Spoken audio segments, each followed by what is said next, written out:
Bonjour Mathias Vargon, merci beaucoup d'être avec nous. Hier, Gabriel Attal a annoncé notamment que les médecins étrangers présents en France allaient être régularisés et vous avez tout de suite réagi sur X. Enfin, pourquoi ?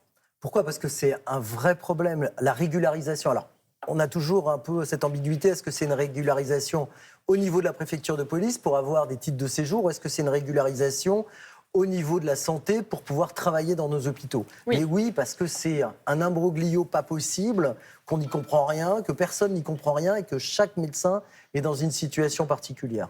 Est-ce que ça va suffire quand même ? Est-ce que surtout c'est une bonne décision face à la détresse que rencontre aujourd'hui le système de santé, la pénurie d'aide, les déserts médicaux ? Est-ce que ça va suffire ? Ah non, ça ne va pas suffire, mais déjà, ces médecins sont dans nos hôpitaux, ils tiennent, moi je suis urgentiste, ils tiennent les urgences, mais ils tiennent aussi la radiologie, ils tiennent la chirurgie. Donc déjà, pour soutenir nos hôpitaux, c'est un plus.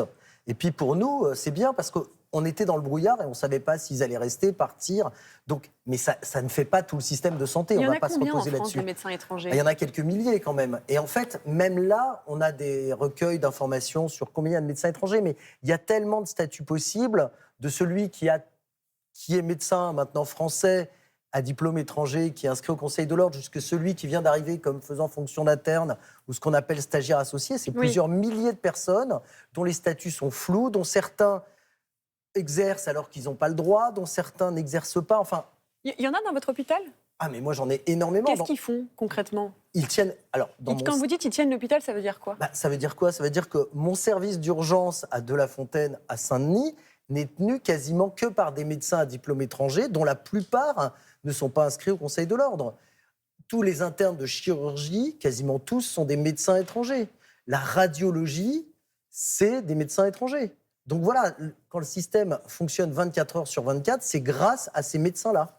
Il n'y a pas un risque qu'ils fassent tout ce que les médecins français ne veulent pas faire ? Par exemple, les gardes de nuit. Non, mais ce n'est pas un risque. Ils font tout ce que les médecins français ne veulent pas faire. Est-ce que finalement, ça les aide, eux, d'être Ça les aide. régularisés ?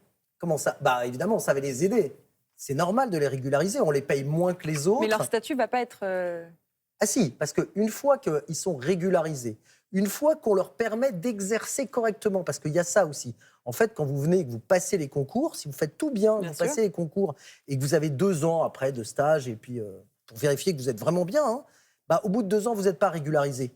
Vous n'êtes pas inscrit au Conseil de l'Ordre. Il faut encore passer par ce qu'on appelle le Centre national de gestion, qui est l'agence qui gère les médecins, puis le Conseil de l'Ordre. C'est encore 1 an ou 2 ou 3 ans.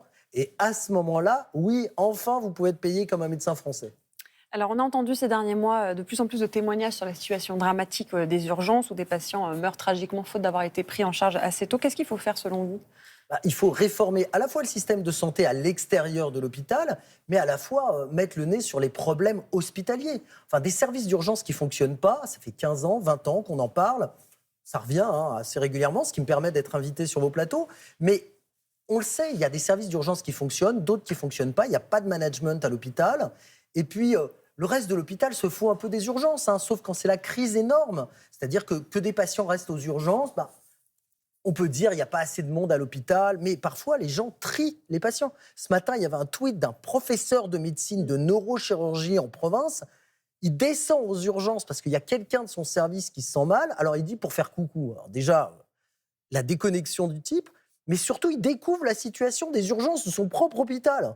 C'est quand même dingue, quoi. Alors, qu'est-ce qu'il faut faire selon vous ? Mais ce qu'il faut faire, c'est avoir des services d'urgence qui fonctionnent, avec du management qui fonctionne, avec suffisamment de personnel et du personnel non seulement bien formé, mais qu'on peut continuer à former en permanence, et il n'y a pas assez de temps de formation.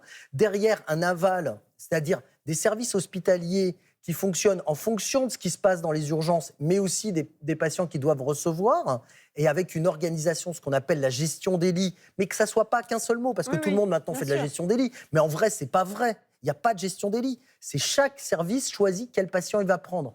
Alors que c'est complètement dingue, quoi. Aux États-Unis, vous avez une gestion des lits qui décide où vont aller les patients. Ce n'est pas aux médecins de choisir qui ils vont prendre, qui ils ne vont pas prendre. Une vraie gestion des lits. Et puis derrière, quelque chose qui permette de faire sortir les patients de l'hôpital, parce qu'on a des patients qui ne peuvent pas rentrer à la maison, ou en tout cas, il faut pouvoir les garder à la maison, des patients qui doivent aller en soins de suite, des patients qui doivent aller en EHPAD. Et tout ça, ça doit aller très vite. Il faut des moyens. Il faut des moyens, il faut les deux. L'organisation sans les moyens, ça n'est rien. Les moyens sans l'organisation, ça n'est rien. J'ai l'habitude de dire que plus de monde dans le bordel, c'est juste du bordel avec plus de monde. Oui, il faut du monde, mais oui, il faut l'organiser. Et chacun ne doit pas s'organiser lui-même, il doit y avoir une organisation globale. D'une manière générale, est-ce que vous êtes satisfait des annonces faites hier par le Premier ministre sur le système de santé? Il a notamment parlé des taxes lapins pour les clients qui ne se présentent pas au rendez-vous. Qu'est-ce que vous en avez pensé de ces annonces? Il y a des annonces qui répondaient à des demandes de médecins, à la taxe lapin notamment pour les médecins libéraux ou pour les consultations à l'hôpital. Mais ce n'est pas ça qui va réformer le système de santé. Il faut tout mettre à plat, c'est-à-dire forcément faire des mécontents. Il va falloir insister, on parle de prévention, on n'a pas parlé des infirmières de pratique avancée, et les médecins sont fortement contre les infirmières de pratique avancée. Alors pas tous, mais globalement le système, le Conseil de l'ordre est contre. À un moment, il va falloir réformer le pays. Pour de vrai, les infirmières de pratique avancée, c'est dans le monde entier, sauf en France. Et est-ce que ça va arriver? Vous pensez qu'on va réussir à réformer, justement? Mais j'ai un peu l'impression qu'en France, on se réforme que quand on est vraiment au fond du trou, en fait. Donc, c'est pas grave. D'ici là, le système de santé est un peu au fond du trou. Non, pas encore. Non, pas encore. Enfin, si, on est au fond du trou. Mais on peut creuser encore. Je crois que le mur du nombre de médecins insuffisant, je crois que c'est dans 4-5 ans. Donc, on n'y est pas encore au fond du trou. Voilà. Est-ce que on va réussir à se relever? Est-ce qu'on va réussir? Je ne sais pas, je n'ai pas de boule de cristal, j'en sais rien. Il va falloir du courage politique, non seulement pour ce gouvernement-là, mais pour ceux qui vont suivre. Et pour l'instant, depuis 30 ans sur la médecine, on a eu de la comptabilité, on a eu du clientélisme vis-à-vis des médecins, des patients, enfin de tout le monde. On n'a pas eu beaucoup de courage politique depuis 30 ans. Merci beaucoup Mathias Vargon d'avoir été avec nous ce matin. Je rappelle que vous êtes chef de service urgence mur de l'hôpital de La Fontaine à Saint-Denis, en Seine-Saint-Denis. Merci beaucoup. Merci.